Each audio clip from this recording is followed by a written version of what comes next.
어린이 복통에 대한 강의까지 듣고 오셨습니다. 이 성인의 복통과 구별할 점이 있는지 또 구체적인 치료 사례도 함께 여쭤보도록 하겠습니다. 박사님. 네, 어린이 복통하고 어른 복통이 차이점이 분명히 있습니다. 같은 것도 있고요.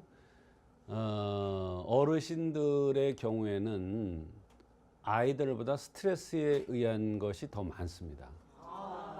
그 다음에 이제 술에 의한 게 있을 수 있고요. 어린아이들의 경우에는 이제 선천적인 요소에서 오는 경우가 많고, 그 다음에 선천적인 요소에서 오기 때문에 오장육부에서 찾아 쓰는 경우가 많고, 어르신들의 경우에는 내상, 잡병 이쪽에서 오는 경우가 많아요. 그래서 아이들보다 어르신은 스트레스에서 오는 경우가 많고, 그 식적은 뭐 어른이나 애들이나 거의 비슷하고요. 그렇게 구별을 할 수가 있습니다.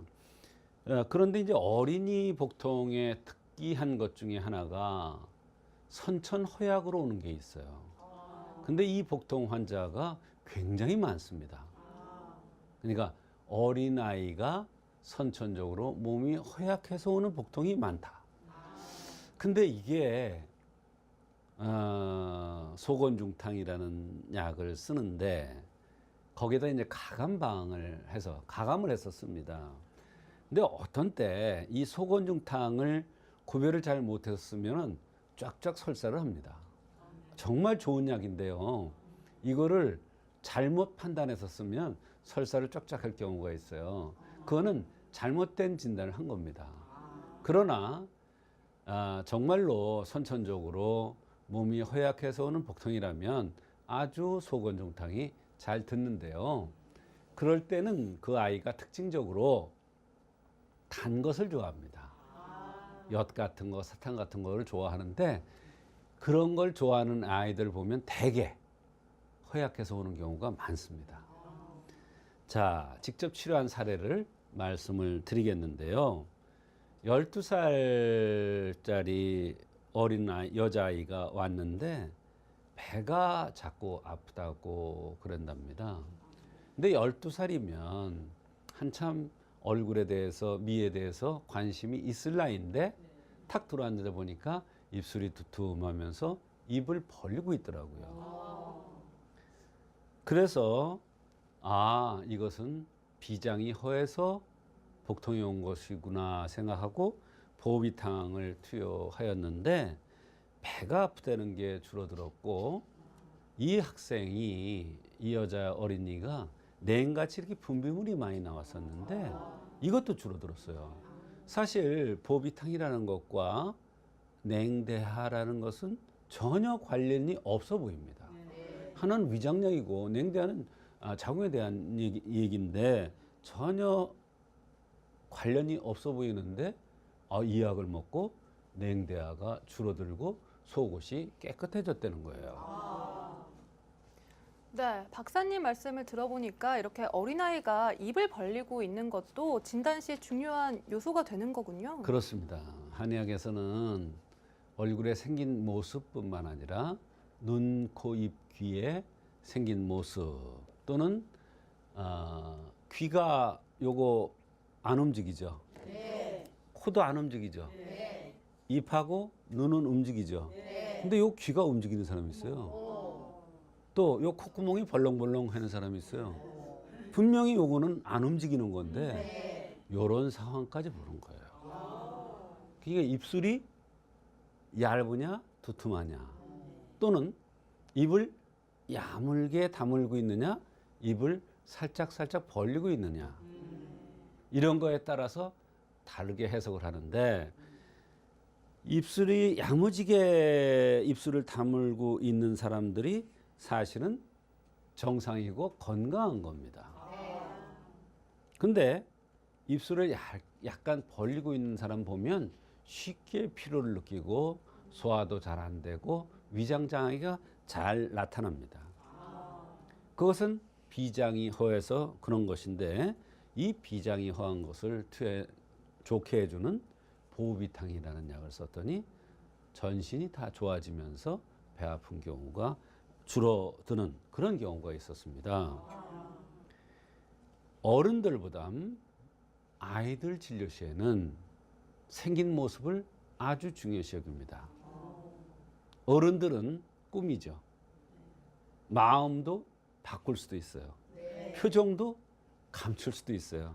그러나 아이들은 그대로 나타납니다. 그래서 아이들의 경우에는 생긴 모습이 굉장히 중요한 겁니다. 더군다나 이 어린아이의 경우에는 82, 84로 담이라는 곳에 맥이 떨어졌는데 이것은 오장육부에 즉 선천적인 곳에 병이 왔다는 것을 암시해 주는 겁니다. 그러니까 맥이 굉장히 중요하죠. 맥을 보고 담에 떨어졌어. 이것은 선천적으로 문제가 있어서 배가 아프다는 것이야. 이렇게 판단하는 것이 한의사의 맥입니다. 그러니까 맥이 굉장히 또 중요해요. 여자들의 경우에는 맥이 또 중요합니다. 아이들의 경우도 맥이 굉장히 중요합니다. 어른의 경우에도 맥이 중요합니다. 그러나 이 경우에도 바로 맥이 담에 떨어졌다는 것은 오장육부에 문제가 있는 것이고 오장육부 중에서 비장이 허한 것으로 판단돼서 보비탕이라는 것을 투여했던 것입니다. 네.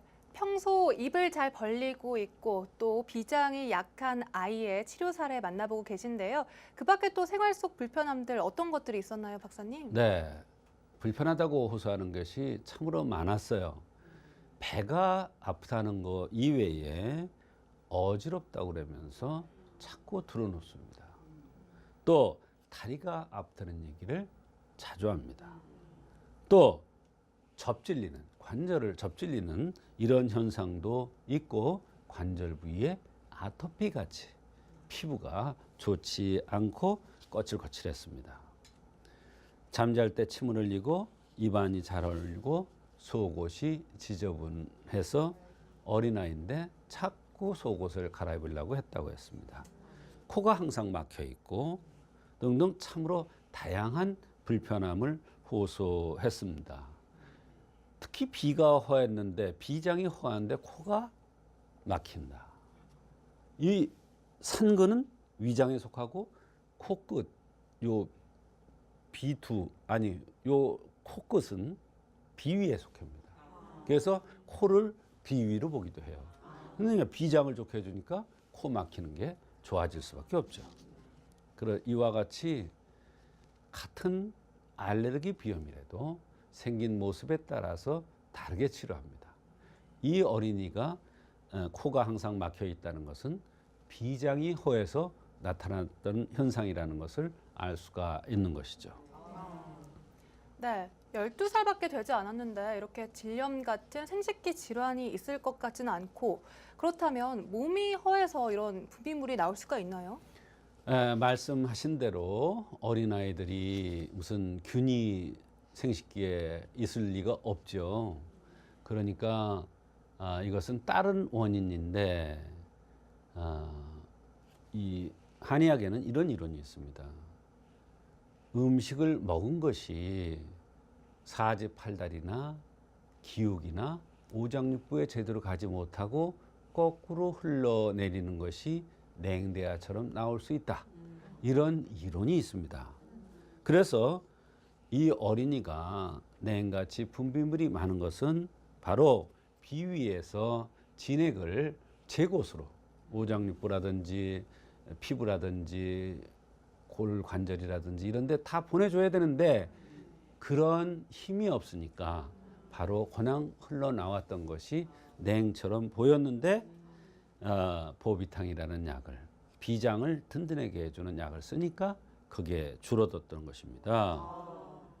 그 밖에도 보비탕을 투여 후 배 아프다는 것도 줄어들었고 눕는 것도 훨씬 덜하고 비장이 허하면 대개 자세가 바르지 못한데 자세도 발라졌고 관절에 아토피가 있었는데 아토피도 좋아졌고 비염, 코막힘 같은 비염도 좋아졌으며 침을 흘리는 것, 입안 흘리는 것 등이 모두 함께 덜하다는 그런 경우가 있었습니다.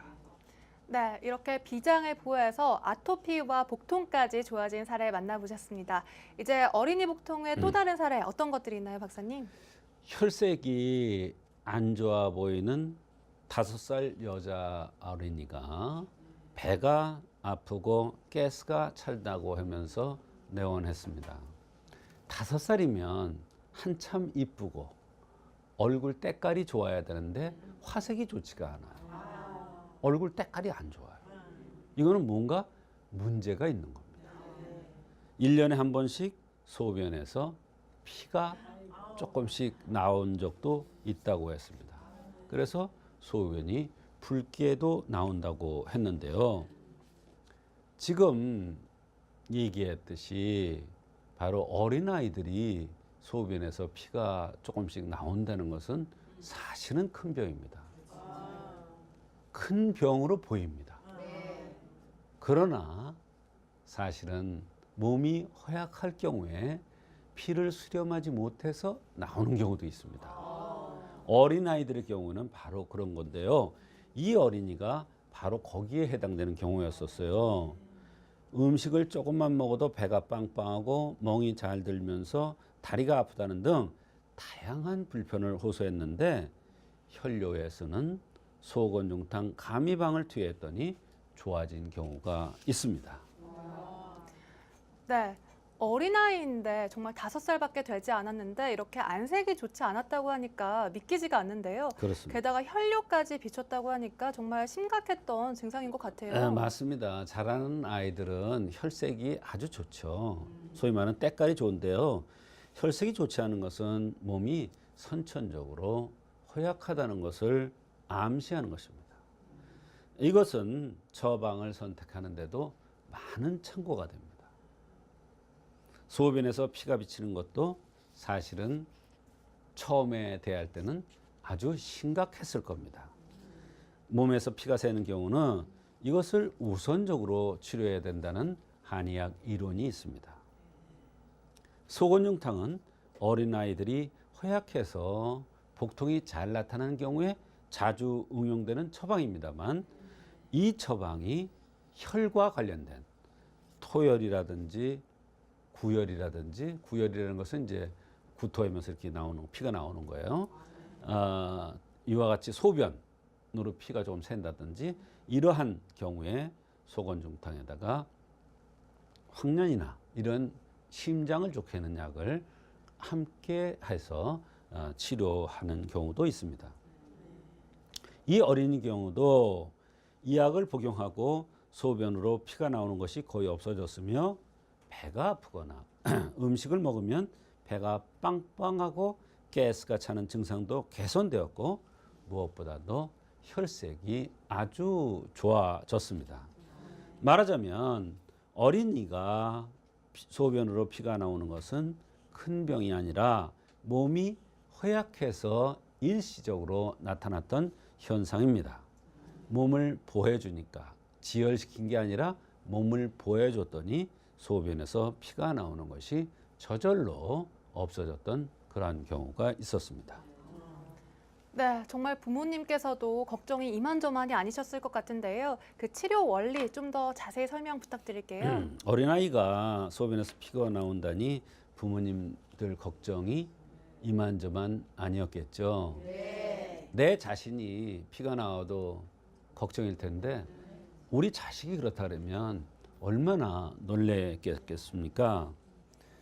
아이들에게서 흔히 볼 수 있는 현상이 아니기 때문에 더욱 아마 놀랐을 겁니다. 혹시 큰 병은 아닐까? 나쁜 병은 아닐까 하고 말입니다.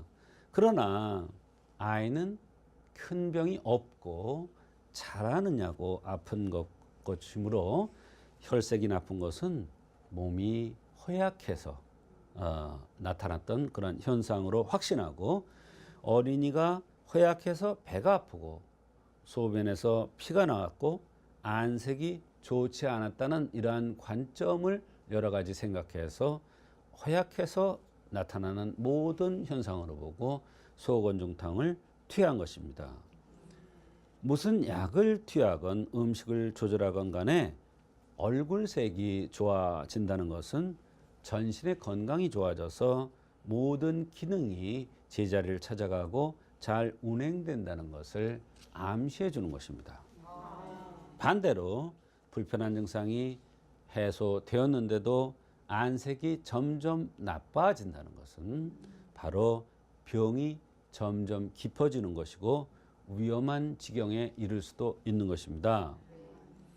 다시 한번 강조합니다만 어린아이들은 큰 병이 원칙적으로는 없습니다. 자라느냐고 아픈 것입니다. 따라서 아이들 병은 가장 기본적인 처방을 해서 치료해 줘야지 너무나 세고 준엄한 약으로서 병은 나았지만 몸을 해치는 경우가 있는데 이런 것은 좋지 않은 방법이 되겠습니다.